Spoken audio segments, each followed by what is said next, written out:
Hey guys, my name is Nick and welcome back to the channel, and we head back to our in-depth series and focusing on the Thousand Sons. This episode we are going to be focusing on the Rubric Marines, so the mainstay of Ahriman and Magnus's forces in, realistically, if you're not playing demons like I have. But I digress. So we're going to go and have a look at all the stats, how I use them really, and more importantly, what we can do to make them better. But additionally, I do like to include best ways if you're facing this kind of unit to try and take them down as well. So, yeah, as much as I don't want to give away trade secrets, yeah, I'll try and focus on how to do that as well. So, let's get straight into the video.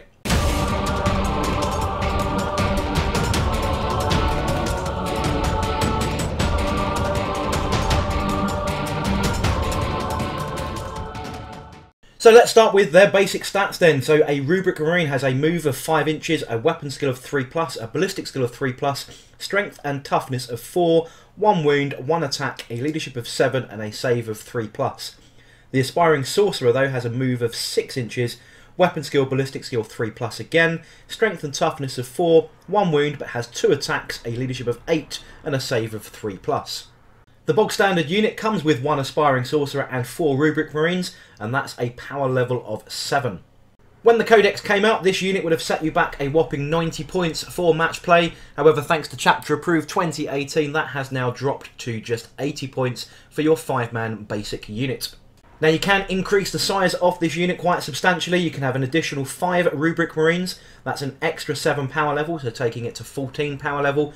And that will cost you, again, another 80 points on top of this, thanks to Chapter Approved. So a total of 160 points for a 10-man basic unit. You can go one step further, add a further 5 Marines. That's a total of 15 in the unit now. And that is a plus 14 power rating, so a total of 21 power level. And another 80 points onto your stack here. So you're talking, what, 80, 160, 240 points in total for 15 Marines. Or you can knock yourself out and take this unit with an additional 15 Marines on top of your basic 5, so a 20-man unit. That's a power rating of plus 20, so not quite, it's 1 power level short of the multiples of 7 here. So a total of 27 power level, and that would be 320 points. Personally, I think going beyond 10 is a little bit overkill, but if you're playing those really big games, then you might want to max out just for aesthetics. So let's bring it back down to our 5-man unit and continue on with the data slate. Each Marine comes with an Inferno Boltgun, and the aspiring Sorcerer comes with a Force Stave and an Inferno Bolt pistol. There are a number of weapon options available to you here. The aspiring Sorcerer can replace that Bolt pistol with a Plasma pistol or a Warp Flame pistol. The Rubric Marines can replace their Inferno Boltgun with a Warp Flamer. That's any and all if you really want to go that crazy. And for every 10 models in the unit, 1 Rubric Marine can replace his Inferno Boltgun with a Soulreaper cannon. 1 Rubric Marine can also take the Icon of Flame. The abilities for this unit is Death to the False Emperor, All is Dust, Favoured of Tzeentch, and Icon of Flame. Now, Death to the False Emperor is common across all Chaos forces. Basically, it means if you make a hit roll of 6 against a Imperium unit, you get an immediate extra attack. But that can't generate any further attack, so with that same weapon. So that's pretty common amongst all Chaos forces. All is Dust is the unique one to the Thousand Sons though, and it is very powerful. What this in effect means is you add 1 to saving throws for the Rubric Marines if the attack has a damage profile or damage characteristic of just 1. So if you're being shot with something that is a flat 1 damage, you get an additional additional point on your save. So in effect you become a 2+ save. In addition, the -1 modifier for hit rolls when moving and shooting with heavy weapons, which is specific here for the Soulreaper cannon, you do not apply that negative -1 to hit. So you can move these guys and take no penalty for that Soulreaper firing at a -1 to its ballistic skill. Favoured of Tzeentch means that all this unit has a 5+ invulnerable save. Now bear in mind, All is Dust adds 1 to the saving throw, so that would include its invulnerable save. The Icon of Flame, something I don't tend to take, is at the start of your psychic phase, roll a d6 for each unit with the Icon of Flame, and on a 6 inflict 1 mortal wound on the closest enemy unit within 12 carrying the flame. I tend not to worry about that. I tend to keep my units a bit too far away for that to happen. The cool thing about being Thousand Sons is that pretty much everybody's a Psyker. So the Psyker here is the aspiring Sorcerer. He can attempt to manifest 1 psychic power in every friendly psychic phase, and attempt to deny 1 psychic power in any enemy psychic phase. He knows Smite and 1 psychic ability from the Discipline of Change, but when he manifests Smite, it is a baby Smite, so he inflicts 1 mortal wound instead of D3, and D3 instead of D6 if it's more than 10 on the psychic test roll. The faction keywords then are Chaos, Tzeentch, Heretic Astartes, Thousand Sons, and the regular keywords Infantry, Psyker, and Rubric Marines. So let's start with how I like to run mine then, and we can see on the screen now I like to run mine in a unit of 10, and I'll typically add 1 Warp Flamer and 1 Soulreaper cannon to that unit, and everyone else rocking the Inferno Boltguns. Tempted actually to drop out the Flamer now for another bolt gun given the bolter discipline change. And for those of you who are not aware of the bolter discipline change, let me just put that up for you now. It is actually a beta rule. Beta meaning that you need your opponent's permission really to play it. It's kind of a test rule at the moment just to make sure that bolters can get some love that they're kind of missing at the moment. How this affects these guys then, so if they're standing still, you're now double tapping with your bolt gun at maximum range. So 24 inches, you're now getting 2 shots.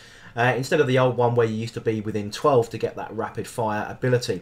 So double shots at range, 24 gives that bigger threat bubble, which is far more effective for these guys.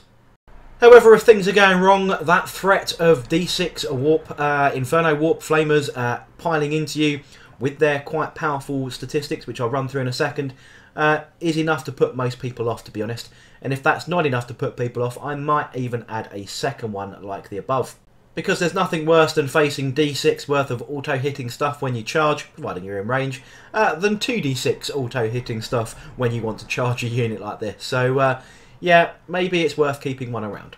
So let's talk about the weapon stats of these guys then, because I've been banging on about Inferno Boltguns and what's so special about them. Range of 24, rapid fire 1, strength of 4. Now the big key here is they are AP -2. Now there's no other bolt gun in the game that does that unless there's some special war gear floating around, but for a regular dude with an Inferno bolt gun, AP -2 is insanely good. They do a flat 1 damage still, but yeah, AP -2 is turning other Marines into a 5+ save. How can you not ignore that? And if you're now standing still and doing that with those bolt guns, with some abilities that I'll mention in a second, this can really put out a whole world of hurt on anyone trying to get near to where these guys are hanging out. So we've discussed their base stats. They are pretty effective as they are, but how can we make these better? Well, the first one is to stick them in cover. Always a typical good example for a Space Marine with a 3+ save. To put them in cover gives them a natural 2+ save. Now against weapons with a damage profile of 1, thanks to all his dust, that can in effect give you a 1+ save. Now we know in the game a 1 always fails. However, if you're being shot with stuff with an AP -1 and 1 damage, then you're going to benefit from this because you're just going to go back to a 2+ save again. So that's pretty damn good for these kind of units. Stick them in that cover and then you'll be good to go. You'll have that effective 1+ save. Next up, let's talk psychic power buffs then. So the aspiring sorcerer that comes with the unit has the access to Discipline of Change. There's a few here that gives him some good options for buffing his unit that he's with. The first one that I'd like to point out is Glamour of Tzeentch. Now, this is a warp charge of 7, and if manifested a friendly Thousand Sons unit within 12 of the Psyker, that unit, until the start of the next psychic phase, your opponent must subtract 1 from any hit rolls they make for targeting that unit. So that would be being shot at and whilst in combat. So that's a good one to pick. The next useful one is Weaver of Fates. Weaver of Fates has a warp charge of 6, and if manifested, that Thousand Sons unit within 18, well, with +6 for being Thousand Sons, so they're quite a good range, but you're casting it on yourself here. Till the start of the next psychic phase, your invulnerable save is improved by 1. So that gives these guys a 4+ invulnerable save. And again, if being shot at by stuff that is only 1 damage, you can end up with a 3+ invulnerable save in effect here, because you're getting +1 to that save as well. Now those are my 2 favourite ones for applying to this specific unit. However, I do want to call out Temporal Manipulation. This is because I tend to run Glamour of Tzeentch and Weaver of Fates on other units. So Temporal Manipulation allows you to heal D3 wounds of a friendly Thousand Son model nearby. Now I tend to like to run my Forge Fiend near these guys. Now he's a bit of a fire magnet because he's a bit of a beast. But if he's getting shot at and he needs to regen some wounds, on top of the 1 that he naturally regens, adding D3 from this guy can be quite a useful perk. Unfortunately, that aspiring sorcerer doesn't have access to the Dark Hereticus discipline. However, Magnus and other exalted sorcerers, or Ahriman for example, do. Now there's some good powers in here that will enable you to buff your Thousand Sons Rubric Marines a little bit better. And the one I'm specifically thinking of is Prescience. Prescience with a warp charge of 7 allows you to add 1 to all hit rolls made for that unit until the start of the next psychic phase. Now with that bolt gun ability, these -2 bolt guns, and the fact that Bolted Discipline is now kicking in if you're playing that optional rule, that beta rule, now hitting on 2s with those guns is pretty damn effective. So that is definitely one to consider using on this unit. The other one to consider is an optional one. Sometimes it's very specific, but it's Warp Time, and that allows you to get a free move. Now these guys don't move very fast, but there might be times you need to grab an objective, and that could be quite handy. However, for me, Warp Time is far more effective on a more offensive combat unit, such as Magnus himself, or on a Demon Prince, for example. I tend to find that being a bit more effective, but adding 1 to your ability to hit is definitely one to really consider with this unit. So if you've got a handy big boy sorcerer kicking around, then don't forget to include a Prescience on this unit. And the bigger the unit, the more effect that Prescience is going to have. Now personally, if I'm running Magnus, he's going to be off doing his own thing and not hanging around with Rubric Marines. So you might want to use a sorcerer in here. I've got one just showing at the back of this picture here. You know, he's not going to be shot at. He's a character that's not going to be able to be picked on. So a little bit more effective in your backlines to use that Prescience power. So finally then, let's talk stratagems to make these guys really cool. The first one to call out is Veterans of the Long War. For 1 command point, this allows you to add 1 to all wound rolls made for that unit until the end of the phase. A damn useful ability. I mean, your Inferno Boltguns, which are AP -2 as I've mentioned, are still only strength 4. So if you're going to increase that wound roll, you're now effectively potentially wounding most things on a 3. Combine that already with Prescience, hitting on 2s, wounding on 3s, AP -2 makes this a very viable tactic. The second one is the Webway Infiltration, which allows you to basically put a unit that hasn't got any other ability, like Terminator Armor or Demonic abilities, to put them in the Webway and bring them in as a reserve.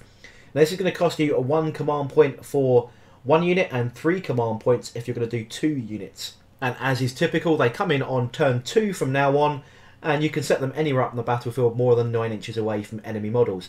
Now that is still going to put them within the rapid fire range for the double shots, and that can be really quite handy if you're trying to, you know, if your objectives are quite far away, or you need to come in and pick out a unit that's hiding at the back, like an artillery unit from the Imperial Guard, something like that, where you want to come in and make a mess. So definitely very situational, really going to depend on your opposition that you're going to be facing, whether something like that is going to be worth you using. Personally, I've not really used it. I tend to set up my rubrics in cover from turn 1, and now with that extra amount of shooting that they're going to provide from that turn 1 within that 24-inch range, they're going to be a little bit more effective for me. So sticking them in cover from the off, really as a deployment, is the way that I tend to use them. So that's really it from my perspective on the stratagems. However, there is Sorcerer's Arcana, which you can use to give these guys a little bit more oomph as well, and that is the Dark Matter Crystal. This allows you, in effect, to remove a Thousand Sons infantry unit and then replace them anywhere on the battlefield more than 9 inches away from enemy models. Doesn't count as falling back or anything else, so it doesn't count as moving or anything like that as well, because it's at the end of the movement phase. So you can really use that as a freebie move, a freebie teleport, as it were, for 0 command points, anything like that. It's just going to require you to use a Dark Matter Crystal, which is a a very powerful bit of war gear on your Warlord.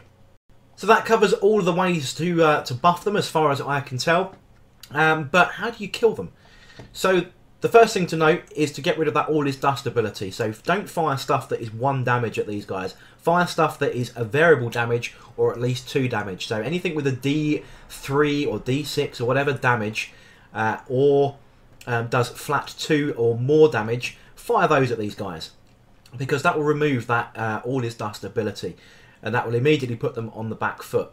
Now if you can combine that with any AP minuses, then you're going to start removing and reducing that save very effectively. So the best things I can think of for that are things like autocannons, which are AP -1 and 2 damage, and overcharged plasma as well. because they are 2 damage. So things like that are the things that you're going to really want to pour into these guys. Now, regular volume of fire will obviously do it. At some point, you're going to fail a 2+ save, and they've only got 1 wound. But however, you really want to focus on giving these guys a good chewing with stuff that doesn't give them the ability to use any of their buffed saves. So as I was saying earlier then, just to wrap up, I typically run these as a 10-man unit with a Soulreaper and a single flamer. Originally that would have cost you 210 points for that unit. With all the changes now, that's reduced by 30 points. They're now only 180 for that combination. So in effect, you've basically got a couple of free Marines, because the Marines are now only 15 each. So 2 more Rubrics with the Bolt of Discipline for those extra Infernus bolt shots is really going to be quite effective, a little bit more effective on your points. So there we go then, guys. That's going to wrap up another episode of In Depth, focusing this time on those Rubric Marines. Now, with that new Bolt of Discipline rule, I think this unit is a lot better, especially combined with those points drops, right? So they weren't really the best troops choice within a Thousand Sons or Tzeentch force, which is why you've seen me typically run a demon battalion in order to take those troops. And I have squeezed in typically, you know, sort of 10 Rubrics just to make it look a bit more thematic. But with that extra ability now, with those extra shots that these guys can put out, I think these might see a little bit more action on the tabletop. So I hope you learned something new. If you did, don't forget to like, comment and subscribe, and I shall catch you guys on the next video.